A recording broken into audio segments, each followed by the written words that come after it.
What is good, YouTube fam? It has been a while, probably about a month and a bit since I've posted. I never really got to do the predictions for UFC 269. So I'm back here again, ready to post some more predictions for y'all. For this specific event, we got UFC 270 with the two main fights. I don't really know the other fighters on the card. I know Michel Pereira is on it, one of my favorite Brazilian fighters. Delimitador, you know what I'm saying? We got Said Nurmagomedov. So this is the best one. That's what I got working with right now. So shit, let's get into it. Figueiredo versus Moreno 3 for the flyweight championship. This is a really unique trilogy.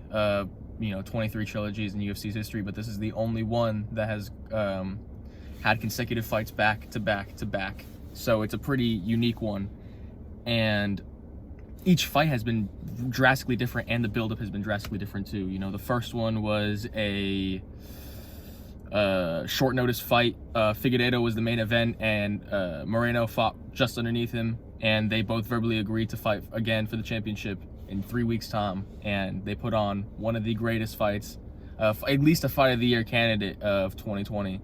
For their second fight, it was a lot more prepared. They both had pretty significant training camps, but it was obvious that Figgy was not doing well with the weight cut. Figgy, obviously being Figueiredo, ended up being hospitalized the night before the event, and when it got down to it, Moreno beat him bell to bell until he submitted his ass in the third round with a rear naked.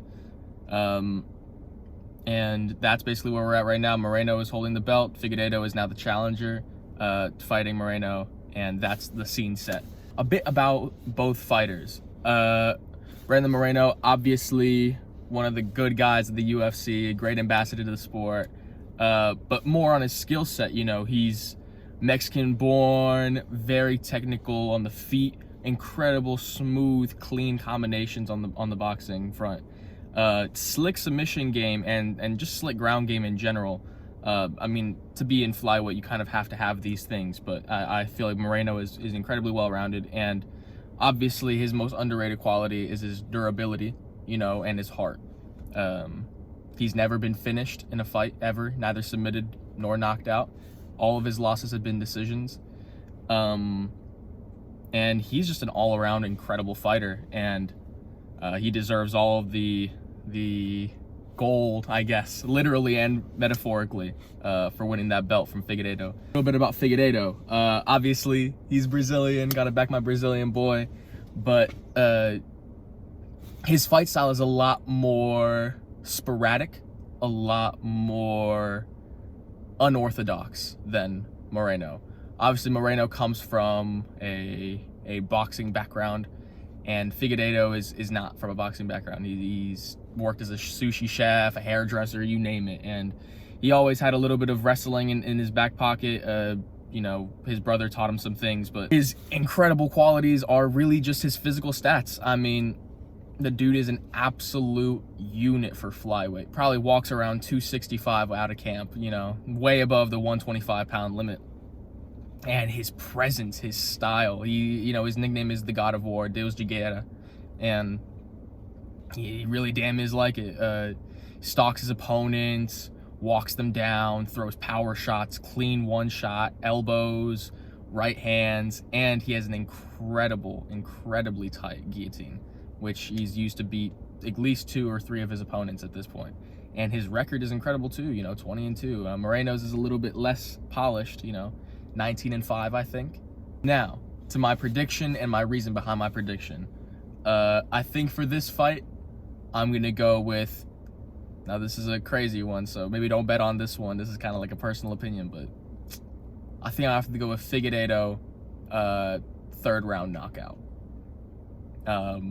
Like I said before, Brandon Moreno's most underrated qualities, his durability and his heart, never been knocked out or finished.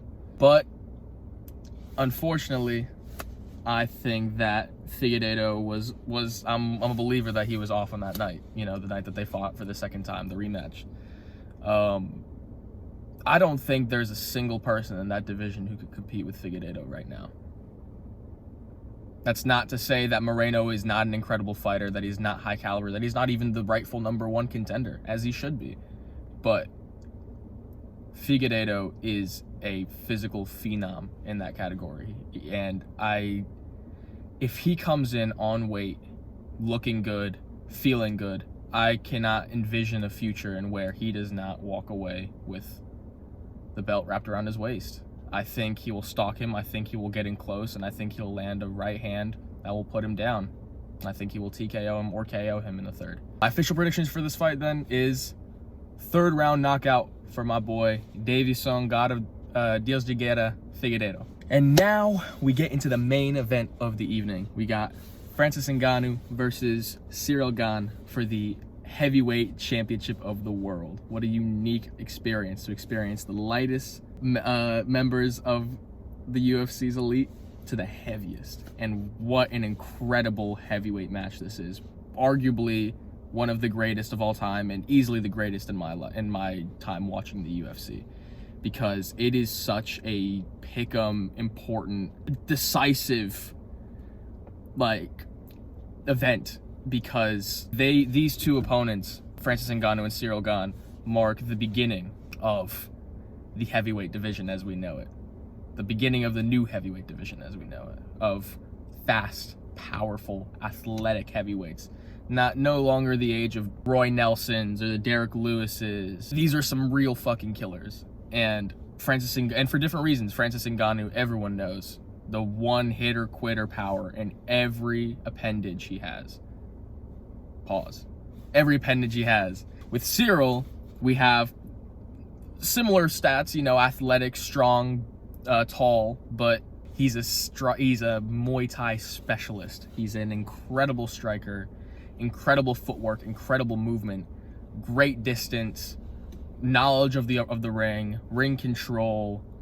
He is, I heard a term used by Israel Adesanya in his breakdown as well, and he called him cerebral Ciryl, and I completely agree with that, because what a joy it is to watch that man fight, for real. And it's such an interesting matchup between these two former teammates, former sparring partners. Whatever Francis has to say about that in the press conference is a different story, but just such an interesting fight, because it's either Ciryl puts on a masterclass or Francis sparks this man in 2 rounds. And I think for this, it sucks that I have to choose a winner for this fight, because both are just such stand-up guys, but I think for my official prediction, I'm going to go with Francis Ngannou by round 2 knockout. I believe this because I don't think there's any more than 200, 300 people on this planet like Francis Ngannou. The power that this man possesses is ungodly. And if he has been training with the likes of Eric Nixick in Extreme Couture, having such a genius of the game, sharpening such an incredible athlete like Francis, it's hard to see a path to victory for Ciryl, because it's not a matter of avoiding the shots. It's simply a matter of, when you get hit with them, what will you do? And unfortunately, the only person that we've seen that could take a shot from Francis Ngannou was Stipe Miocic, and everyone saw what happened to him when Francis captured the heavyweight crown earlier in 2021. I think Ciryl gets slept cold with if you've watched the interviews and you've been watching the lead up, you already know what I'm going to say. I think it'll be a high kick. I think he'll catch Ciryl with a high kick while he's not paying attention.